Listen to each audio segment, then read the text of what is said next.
Alright, hello. Welcome back to another weekly.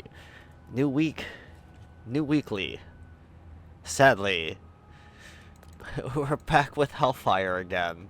I mean, I get it.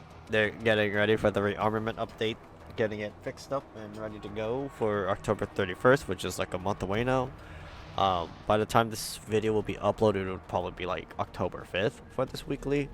Um, Necessarily, we're not really missing much. It's just Hellfire. This is week number 11 now, I believe. I guess I'm going to use this video to kind of talk about a lot of things. Not really like a lot of things, but by the time this is uploaded, Okay. this is more of a means for me to just kind of let you guys know that the weekly is basically every week. So I'm not just uh, playing the game and then calling it the weekly. It's roughly the same, so to say. Let's get him out of here. I haven't played the game in a while, so obviously playing on hard and with the weekly is very helpful. Kind of help warm me up. Don't play with But, that. funny, because playing Hellfire. But a lot of things has been happening with the game in general. Obviously, we got announcement for the rearmament update being the release date as well. They showed new weapons as well. The same weapons that they've been showing us the past few weeks now, and then they also posted what was happening with the weapon balance as well. And I will have to say that I'm very excited, but I did post a video about how even though yes, it's a good thing that they are releasing the content finally that they've been promising us for a while now, it just feels very, Hey, I don't want to say off-putting, but it feels very lackluster that it took them this long, since I was hoping it wasn't going to turn into another Payday 3 incident where they tell us this information and then they don't give us a date for like a month or so, and then all out of the blue it's like, oh, guess what, like here's the update like 2 months later. And again, they've been talking about the rearmament update for like the longest time, so I'm not really surprised at the fact that, you know, it took them that long to send us or at least show us everything with the update. So like a lot of, I'm pretty sure a majority of the holy cow, I don't want him, get him out of here. I do want to say this just seems to be a lot of parts of the community that really wanted the update to be up earlier, but like I said, they've been teasing it, showing gameplay of it, but never really give us a date for like 2 months. And so now we finally got the date, and a lot of people are not very happy about it. I don't know, did he just drop down? Okay. Eso estuvo buenísimo. Wow, I almost died that round. I've been so focused on how I'm sitting in my chair is very, very awkward for me, because my keyboard is smaller now than it used to be because the other one finally broke. But yeah, I mean, rearmament updates coming in October, end of October. Maybe they might pull a fast one on us and release it early, but this update is basically supposed to be something that everyone should be looking forward to. I'm looking forward to it, but I do have a few questions about it as well. But I didn't mention it in the video I did post about my thoughts on the rearmament update trailer. I mean, the trailer was good. I mean, nothing wrong with a good trailer, but I feel that whoa, what is happening here? Nothing wrong with the trailer. It showed off what, you know, everyone was kind of asking about, but it felt more gimmicky. It felt more like, oh, here's the trailer and it's coming out in a month. Usually whenever they do like, you know, trailers, it's usually like, oh, guess what? This trailer is going to be out. It's going to be out on this day, you know. And usually by then it's like maybe a week or two away when they do post it or they do release it. There's a flesh pound spawn. I don't know where he is, but I do feel that it's very. I don't want to say it's illogical, but I do feel that it's very lackluster that they decided to release it so far off and then release the trailer. I mean, I get it because people were probably getting tired of trying to figure out when they're going to be releasing it. And I was getting tired of it too, but I mean, obviously, content's going to be dry for a while because now we have to wait until, I want to say, I would say like Christmas, maybe January, or even February for like the next content to come out. Unless Season 2 comes out probably in January, maybe in November if we're lucky, but the rearmament update is basically isn't part of the roadmap, if so to say.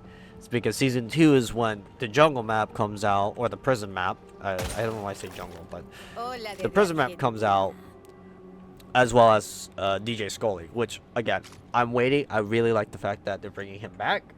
Not really, like, a sham at that point. But I do feel that the rearmament update is missing something, and usually with Tripwire, they always release a map or something that players can play on more often, you know, like the game, like a different mode or something, you know. But I feel that it just doesn't feel the same, you know. Like the rearmament is great, you know.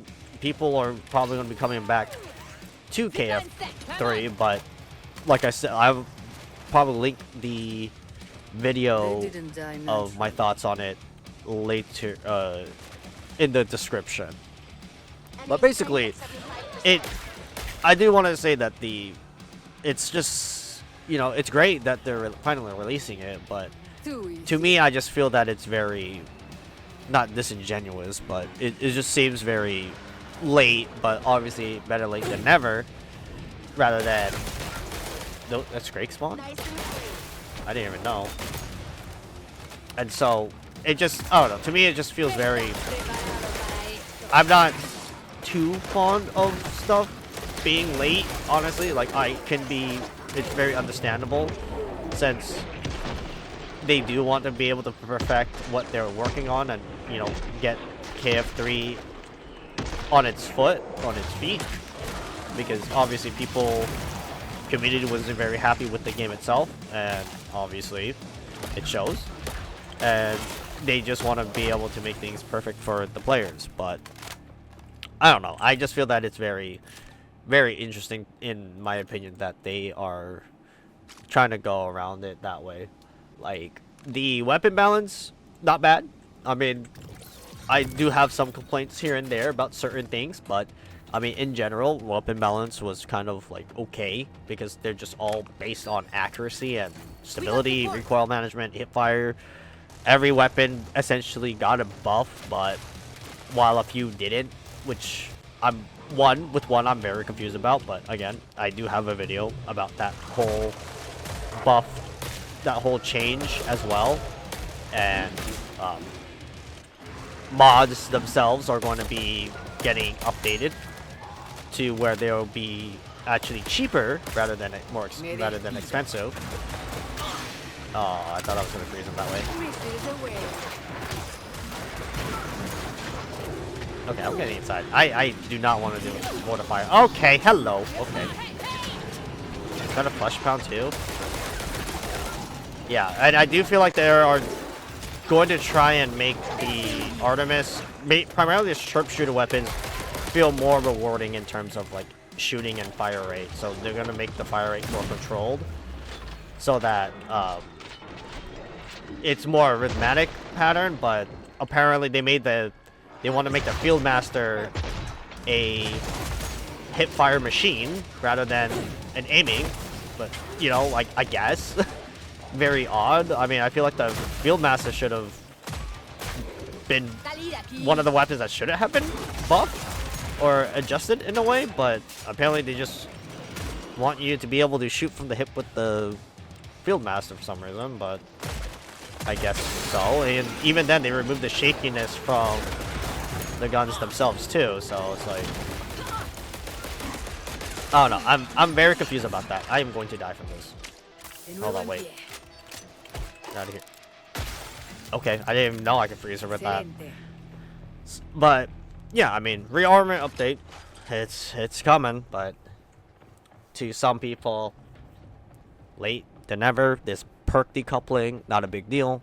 But I do want to emphasize that by the time this is uploaded, 0 to 30 is finished.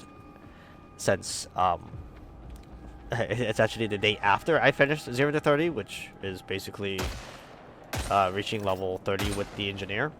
Engineer has been very fun, in my opinion, but If you need armor, I'm going to be doing a lot of other things as well with KF3 in the future, but maybe a few things here and there about the about just playing KF3, basically. Like, I don't like doing guides. I felt like doing a Hell on Earth guide to kind of, at least for like people that are starting Hell on Earth, they feel more inclined to try it out and get used to the gameplay. Because for me, playing on hard is just very like, okay, I mean, if I want a quick match, that's fine. Where's she? Oh. But I do feel like I, you know, This turret should help. overstayed my welcome in terms of playing on hard. Oh, quad. Here. Vola, vola, vola. The best thing I like about the sharpshooter is the fact that hitting critical spots ain't too bad with a lot of things, and plus having the damage increase from the gadget feels very powerful as it is. Like, it's a good synergy with the weapon and gadget, so. Alright, come on. Where are you? Oh, you're right there. I just really hope they don't really get rid of the spamming, like spamming the trigger with the Artemis, because I think that's what made it really different, but it's gonna be a whole different story once the M14 comes out. I mean, out of all the weapons, like I've been saying a lot in the past videos, is that I'm more excited about the AK coming out rather than any other weapon. Like, I'm probably gonna set up the M14 similar to how the original M14 was. So basically, laser sight, iron sight, that's it. Because that's how it was in KF1. And I recently played KF1, which was kind of funny. Oh, there you go. But yeah, I mean, that's it. That was Hellfire once again. 100. Proficiency's not bad, but it's whatever. I just wish that with mutations you could maybe try it on a higher difficulty, like as an option, but that's just me. I mean, I feel like playing on Hell on Earth with the mutation would be pretty fun and, you know, be pretty worth it. That is a lot of supply pass. But yeah, that was the weekly. I mean, Hellfire on our radar station, so that's not bad.